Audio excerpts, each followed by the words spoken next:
আছে তাকে সংরক্ষণ করার জন্য তারা তাদের চেষ্টা প্রচেষ্টা অব্যাহত রাখলেন।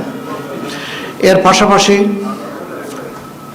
প্রাতিষ্ঠানিক সকল স্ট্রাকচারই প্রায় ধ্বংস হয়ে গিয়েছে।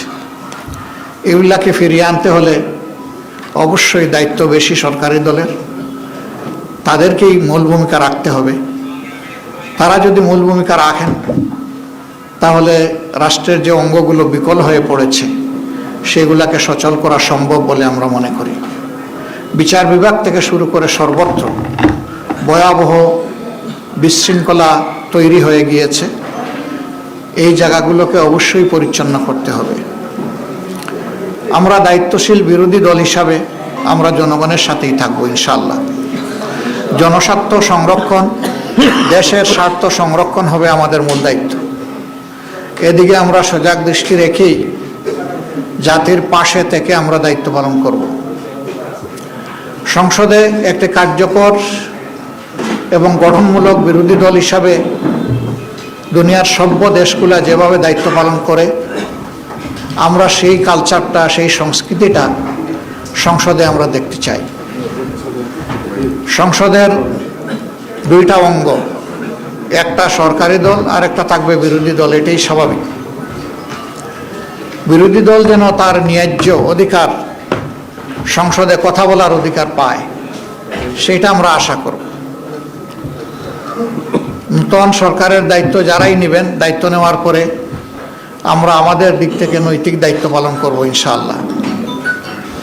আমরা তাদেরকে আশ্বস্ত করব, দেশ এবং জাতির স্বার্থে আপনাদের পাশে আছি।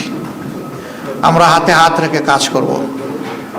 স্বার্থ বিঘ্নিত হলে আমরা আমাদের দায়িত্ব পালন করব। এই পাহারাদারির মধ্য দিয়ে একটা জাতিকে আমরা কাঙ্ক্ষিত গণতন্ত্রের রাস্তায় উঠাতে পারবো বলে আমরা আশাবাদী। আমরা আশাবাদী থাকতে চাই এবং আমরা ইতিবাচক দৃষ্টিভঙ্গি পোষণ করতে চাই। দেশে আইন শৃঙ্খলা রক্ষা করা, সামাজিক সৌন্দর্য বিধান করা, মানুষের অধিকার সংরক্ষণ করা, জনজীবনে নিরাপত্তা নিশ্চিত করা এবং জনগণ যে বিভিন্ন সিন্ডিকেটের কবলে পড়ে অতিষ্ঠ সেগুলা থেকে বের করে আমরা আনতে পারবো যদি সরকারি দল আন্তরিকতার সাথে উদ্যোগ গ্রহণ করেন, এবং আমরা সেই ক্ষেত্রে সহযোগিতা করব, আমরা আশ্বাস দিচ্ছি। এই সার্বিক বিশৃঙ্খলা থেকে জাতিকে বের করে আনা এবং জুলাইয়ের যে আকাঙ্ক্ষা, জুলাই আকাঙ্ক্ষার প্রেক্ষাপটে আমরা আমাদের দায়িত্ব পালন করব। আমরা অতীতেও বারবার জুলাই শহীদদের প্রতি গভীর শ্রদ্ধা নিবেদন করেছি, জুলাই যোদ্ধাদের প্রতি শ্রদ্ধা নিবেদন করছি। আজকে আরেকবার জাতীয় সংসদের কার্যক্রম ইনশাআল্লাহ আগামীকাল থেকে শুরু হওয়ার কথা, আমরা আরেকবার তাদেরকে গভীর শ্রদ্ধায় স্মরণ করছি এবং যারা চলে গেছেন আল্লাহর দরবারে তাদের জন্য শাহাদত কামনা করছি। আর যারা আহত পঙ্গু হয়ে বেঁচে আছেন মহান মাবুদের দরবারে, মহান রবের দরবারে তাদের জন্য সুস্থতা কামনা করছি। পুরা জাতি কার্যত জুলাইয়ে যুদ্ধ করেছে। জাতির এই অবদানকে স্মরণ রেখে যদি সংসদ পরিচালিত হয়, আমরা বিশ্বাস করি এই সংসদ জনগণের প্রত্যাশা পূরণে সক্ষম হবে ইনশাআল্লাহ। কিন্তু যদি জুলাই আকাঙ্ক্ষাকে আমরা ভুলে যাই তাহলে এই জাতির ভাগ্যে বারবার জুলাই ফিরে আসতে পারে। আমরা এটা চাই না। আমরা চাই যে জুলাই যে কারণে ফিরে এসেছে এই কারণটা যেন আর দ্বিতীয়বার তৈরি না হয়। আমরা এখন যে দেশটা, স্বাধীন দেশটা আল্লাহর মেহেরবানিতে পেয়েছি, এটি একসময় পাকিস্তানের অংশ ছিল। 47-এ যারা যুদ্ধ করে সংগ্রাম করে পাকিস্তান তৈরি করেছিলেন তারা অনেক ভালো কথা বলেছিলেন, কিন্তু সেই ভালো কথার প্রতিফলন জনগণ দেখেনি। তারপরেও 47 যে পূর্ব পাকিস্তান ছিল এটাই বর্তমান বাংলাদেশের সীমানা, ওই সীমানা নিয়েই আমরা চলছি। কাজে এটার ভিত রচনা হয়েছে 47। আবার 47-এর যারা সংগ্রামী ছিলেন, রাষ্ট্র পরিচালনার দায়িত্ব পেয়েছিলেন, তারা তাদের দায়িত্বটা নিঃশ্বাস সাথে পালন না করার কারণেই পরবর্তী পর্যায়ে যে বৈষম্য তৈরি হয়েছিল এর বিরুদ্ধে পূর্ব পাকিস্তানের জনগণ তারা ফুঁসে উঠেছিল। 70-এর নির্বাচনে তার প্রতিফলন হয়েছিল। এই নির্বাচন অনুযায়ী 70 সালে ক্ষমতা হস্তান্তরের কথা ছিল শান্তিপূর্ণভাবে, সেটি না হওয়ার কারণেই মুক্তিযুদ্ধ অনিবার্য হয়ে উঠেছিল এবং সেই মুক্তিযুদ্ধে অসংখ্য জীবন চলে গিয়েছে, অসংখ্য মানুষ আহত পঙ্গু হয়েছেন, যারা অংশগ্রহণ করে যুদ্ধ করেছেন, যারা চলে গেছেন এবং যারা আহত হয়েছিলেন তাদের সকলের প্রতি আমরা গভীর শ্রদ্ধা নিবেদন করছি। সম্মানিত বন্ধুগণ, ইতিহাসের ধারাবাহিকতায় আজ ২৬ সালের এই নির্বাচন অনুষ্ঠিত হয়েছে।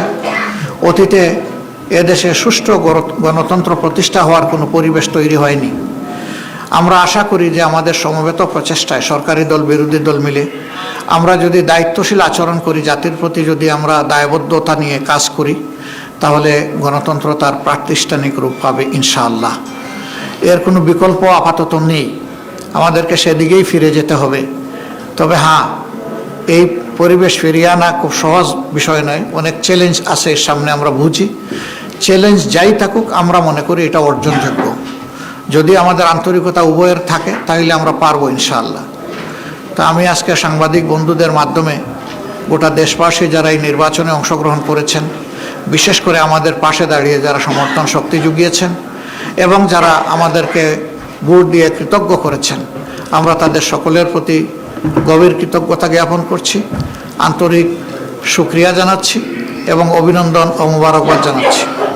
আমরা যে দেশবাসী প্রত্যাশা নিয়ে আমাদের পাশে দাঁড়িয়েছিলেন, নির্বাচনের ফলাফলে তার পূর্ণ প্রতিফলন হোক কিংবা না হোক, আমরা সেই দেশবাসীকে কথা দিচ্ছি, নির্বাচনের আগে যত কথা আমরা আপনাদেরকে বলেছি, একটা বিরোধী দল হিসাবে আমাদের নিজের অবস্থান থেকে তার যতটুকু সর্বোচ্চ পালন করা সম্ভব, বাস্তবায়ন করা সম্ভব, আমরা সেই ব্যাপারে ইনশাআল্লাহ প্রতিশ্রুতিবদ্ধ। আমরা তা করার জন্য সর্বাত্মক চেষ্টা করব, আল্লাহ যেন আমাদেরকে সাহায্য করেন। সেই ক্ষেত্রে আমরা প্রিয় দেশবাসীরও সহযোগিতা কামনা করি। দেশবাসী, আপনারা ছিলেন আমাদের পাশে, আমরা আছি আপনাদের পাশে। আমরা আপনাদেরকে ছেড়ে কোথাও যাব না, সুদিনে দুর্দিনে যাই আসুক আমরা দেশবাসীর সাথে থাকবো ইনশাআল্লাহ।